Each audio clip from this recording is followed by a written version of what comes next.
Okay, the first thing I should tell you is that I'm an artist. I'm a painter, actually, which is old-fashioned, for me, is old-fashioned technique, trying to find new subjects. It's an equally sort of fascinating and odd thing to be doing in the middle of a digital age, digital revolution, if you like. But I'm going to leave all that to one side for the benefit of this talk, because it's really just a symptom of the fact that fundamentally, I believe in art's power to enrich all of our lives. And I don't just mean by that if you're the kind of person who's inclined to take yourself to the National Gallery, that afterwards you might feel a bit more inclined to get the watercolours out.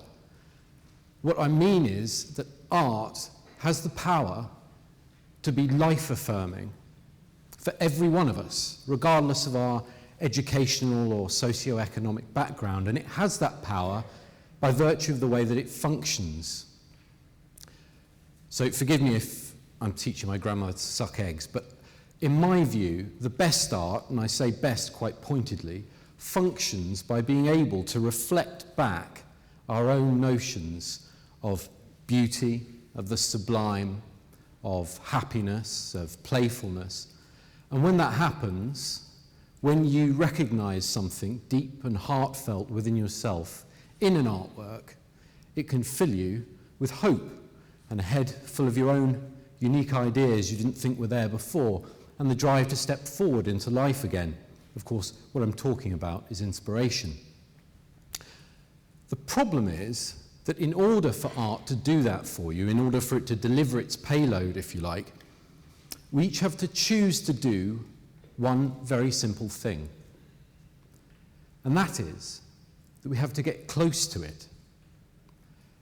Now, I don't mean spiritually, holistically, emotionally close to it. That can come later, and it's great if it does. But what's necessary for an artwork to deliver its payload is that you get physically close to it, like within about 2 or 3 feet of it, actually, which is to say that you need to feel a sense of permission about walking through the doors of a gallery, ignoring all the apparatus around it, and just engage with it one-to-one, at point-blank range. Now, for all of you fine folks here, and I do include myself in this, the idea of walking into a gallery to look at art is probably fairly appealing. The fact that we are all here, that we know about TED Talks, is proof that we are already in the cultural loop, if you like, switched on to the idea of finding new ways to be inspired. But there is an uncomfortable truth at the center of culture, and it is that a great many people don't feel that sense of permission. Now, I can't tell you definitively why they don't, and I don't believe that anyone can, but I can have an educated guess as to why they do, and I think that an awful lot of people feel a bit put off by art because of what they think it is, as a result of only ever having really experienced it, or the majority of their experience of it being second-hand through the media, through word of mouth. They feel put off by what they think art might be as a result of only ever having seen it second-hand. More worryingly, what they might be being put off by, I think, is the very institutions which are trying to attract new visitors. By that, I mean the big, white-walled gallery spaces with the quiet, reverent atmosphere inside and the creeping sensation, no matter how much you've studied, that everyone else has done their homework slightly better than you have. Right, so the question of how to chip away at that demographic of people who don't feel a sense of permission is one being asked by public art institutions all around the world. How to bring new art to new audiences, that's so often the mandate. But they do only ever seem to just chip away at that problem. It seems almost because of what they are, they can't seem to get underneath it and access that demographic. And so as an artist, I began increasingly to ask myself, well, what's my role in this? Can I take a different risk? Can I take a bigger risk because I'm autonomous and I don't have to justify myself to anyone? On the 29th of January this year, a cheque for £8,000 of my own money was hidden inside the public spaces of the Milton Keynes Gallery. When this was done, I then set about publicising my cheque through the national press, inviting the public to visit the gallery, to look at the work on display by the two very well respected Swiss artists Sylvia Batchley and Eric Hatton, with the added incentive that whoever found my cheque could write their name on it, put it in their bank account, and enjoy spending 8 grand of my cash on whatever they wanted. So I had done the unthinkable to some people. I had put money and art in direct competition for the public's attention. And as hundreds of new visitors flocked through the doors of the gallery on that first morning of the intervention, and as the gallery became the centre of an international news story, some people were visibly outraged.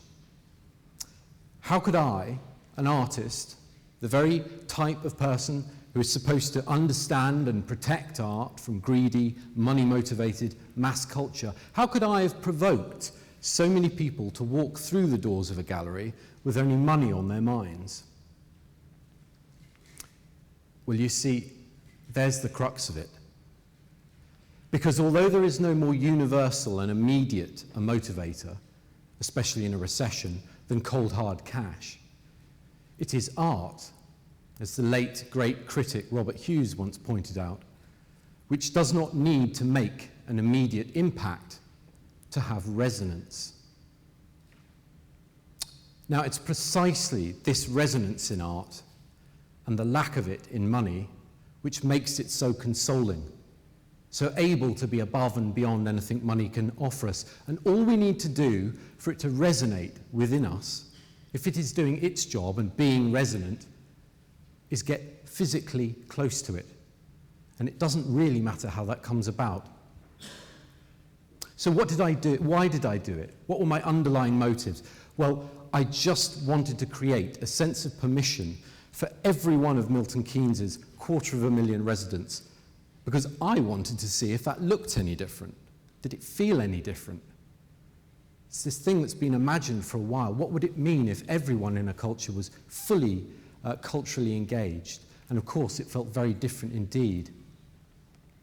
I also did it because I think it's easy to underestimate art's true potential to motivate and to drive culture forward in a way that feels dynamic and inclusive and a little bit scary. To see art as a sort of cultural treat for the weekends.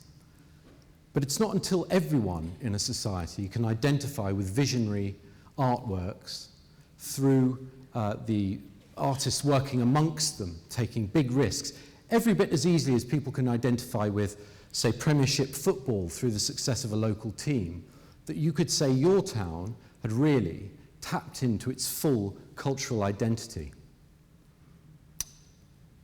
If you're looking to bridge a gap between your public art institution and the general public, I can only advise you to stop catering for local artists and start using them, start working with them to drive the culture forward. Expect excellence from them, and when you see it, use it to inspire the general public. Because what happens is, when you cater to an artist, you're actually placating them. And when you placate creativity, you deaden it. An evolved, dynamically evolving civic identity with everyone on board is always preferable to a designed one. And it is artists who have the key, if they are empowered, to make this happen. Thanks.